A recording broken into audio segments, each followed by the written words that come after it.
Hey guys, and this is me, Glaze Amin. This is me, is Ezekiel.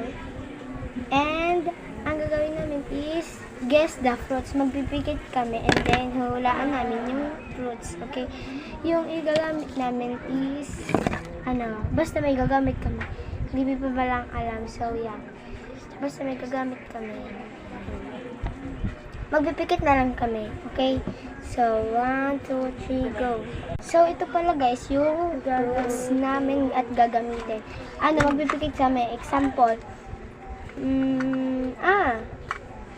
tomato, so yan, mga ganyan. Ganyan guys. And gagawin na Pwede mo siyang hawakan. Ay, bawal mo siya tingnan. Okay guys, okay. So yan guys, magsisimula na kami. Ito muna pala si Bam. So yan guys, comment po part 2 na lang kasi